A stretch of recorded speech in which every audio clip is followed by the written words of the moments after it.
Hello guys, welcome back to my channel and this is Robin. So guys, இந்த video எதுக்கு அப்படின்னு கேட்டிங்கன்னா வந்து நிறைய பேருக்கு வந்து இந்த ப்ராப்ளம் வந்திருக்கும், நீங்கள் ஃபேஸ் பண்ணியிருப்பீங்க. அவர் வந்து இதுக்கப்புறம் வரும் உங்களுக்கு கண்டிப்பாக. ஸோ என்ன ப்ராப்ளம் அப்படின்னு பார்த்தீங்கன்னா பெரிய ப்ராப்ளம் இல்லை, எல்லா பைக்லையும் வர்றது தான். நம்ம வந்து பைக்கை வந்து நம்ம நார்மலாக ஓட்டுவோம், பட் ஒரு சில நேரங்களில் பள்ளத்தில் நல்லா அடித்து ஓட்டுவோம். ஸோ அந்த மாதிரி டைமில் என்ன ஆகும் அப்படின்னு பார்த்தீங்கன்னா வந்து இந்த ஹெட் பேரிங்னு சொல்லுவாங்க, இந்த கோன் செட்டு அதை பிடிச்சிக்கிட்ட ஹெட் பேரிங்னு சொல்லுவாங்க. ஒரு நெட்டு ஒன்று இருக்கும், ஸோ சைடில் இருக்கும்.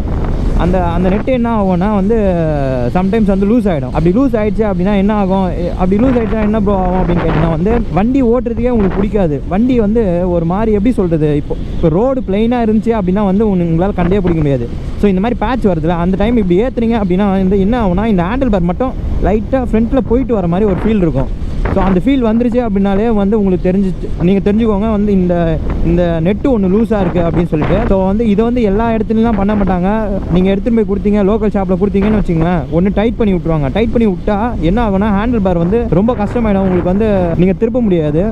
ஸோ பள்ளத்தில் விடும்போது அந்த சவுண்டு கேட்கும், இந்த பேட்சில் ஏறும் போது அந்த மாதிரி சவுண்டு கேட்கும். ஸோ அதனால வந்து இப்போ ஸ்பீடாக போயிட்டுருக்கீங்க, திடீர்னு ஸ்பீட் பிரேக்கர் வருது. நீங்கள் ஸ்பீட் பிரேக்கர் பிடிக்கிறப்ப என்ன ஆகும் அப்படின்னா இந்த ஹேண்டில் பார் மட்டும் கொஞ்சம் லைட்டாக ஆடுற மாதிரி இருக்கும், இல்லைனா கொஞ்சம் லைட்டாக ஒரு மூவ்மெண்ட், ஒரு ஜர்க் இருக்கும். ஸோ அந்த மாதிரி ஜர்க் இருந்துச்சு அப்படின்னா வந்து பார்த்தீங்கன்னா வந்து உங்கள் அந்த ஹெட் பேரிங் இருக்கு இல்லையா, அதோட நெட்டு வந்து லூஸ் ஆகிடுச்சு அப்படின்னு அர்த்தம். ஸோ சில பேருக்கு வந்து கோன் செட்டே அடி வாங்கிட்டு இருக்கும். நீங்கள் அப்படியே டமுக்கு அப்படின்னு சொல்லிட்டு ஓட்டினே இருந்தீங்க, என்ன ஆகும்னா அந்த கோன் செட்லேயே வந்து ஃபுல்லாக வந்து டேமேஜ் ஆகிட்டு இருக்கும். ஸோ அந்த மாதிரி டைமில் நீங்கள் என்ன தான் டைட் பண்ணாலும் வந்து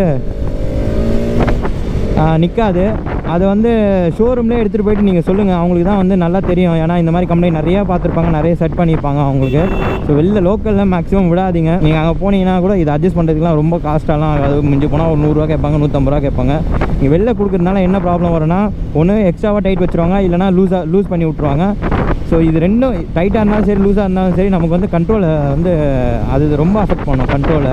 இப்போ இந்த மாதிரி நல்லா பெண்டு போட்டு ஓட்டுறோம், அதை வந்து திடீர்னு கர்வில் வந்து பெண்டு போடுறோம் அப்படின்னா வந்து இது கரெக்டாக இருந்தால் மட்டும்தான் நம்ம வந்து கரெக்டாக பண்ண முடியும் கான்ஃபிடென்ஸாக. அப்படி இல்லை, இதுவே கான்ஃபிடென்ஸ் இல்லை அப்படின்னாக்கா கண்டிப்பாக வந்து நம்ம கிராஷ் ஆகிறது, கீழே விடுறதுக்கு வந்து நிறைய சான்சஸ் இருக்குது. ஸோ அப்படியே நம்ம கட்டாகி ஓடிடுவோம். ஸோ எனக்குமே பார்த்தீங்கன்னா வந்து இந்த ப்ராப்ளம் வந்துச்சு, நான் அதனால தான் இந்த வீடியோ போடுறேன். நான் வந்து பார்த்தீங்கன்னா வீட்டிலே லைட்டாக அட்ஜஸ்ட் பண்ணி வந்து எனக்கு வந்து எங்கே வச்சா வந்து வண்டி புல்லட் அடிச்சிருக்கு, ஸ்விஃப்ட் வாங்கிடுச்சு, ஒன்றும் அப்படியே கிழிஞ்சு போயிருக்கு அந்த பேனல், அந்தளவுக்கு அடிச்சிருக்காங்க. தெரியல புல்லட் ஸ்ட்ராங்கா இல்லை அடி வாங்கின ஆறுதி வீக்கான்னு தெரியல. ஸோ நம்ம வந்து டாபிக்குள்ளே வந்துடலாம். ஸோ இப்போ இந்த மாதிரி பேட்சில் ஏற்றும் போது ஒரு டடுக்குன்னு ஒரு சவுண்ட் வரும், உங்களுக்கு தனியாக தெரியும். ஸோ அந்த மாதிரி வந்துருச்சு அப்படின்னா அப்படியே ஓட்டாதீங்க தயவு செஞ்சு. அது கொஞ்சமாக டைட் பண்ணிட்டீங்க அப்படின்னா வந்து அந்த சவுண்டே வராது, உங்களுக்கு கம்ஃபர்டபுளாக இருக்கும் ஓட்டுறப்ப. நீங்கள் ஒரு பேட்சில் ஏற்றுறப்ப வந்து என்ன ஆகுனா அந்த டங்கு அப்படின்னு சொல்லிட்டு அந்த சவுண்ட் வந்துனே இருக்கும், வெறுப்பாக இருக்கும். அது வந்து ஹேண்ட்லிங்கை கண்டிப்பாக அஃபெக்ட் பண்ணும். நீங்கள் வந்து ரொம்ப லூஸ் ஆயிடுச்சுன்னா டம்னு சொல்லிட்டு அடிக்கும். நீங்கள் பிரேக் அடிச்சிங்க அப்படின்னா டக்க நீங்கள் சவுண்ட் வரும். ஸோ அதனால கொஞ்சம் இதில் லைட்டாக சவுண்ட் வந்துச்சு அப்படின்னாலே உடனே கொஞ்சம் டைட் பண்ணிக்கோங்க. நீங்கள் அப்பயே டைட் பண்ணுறது தான் வந்து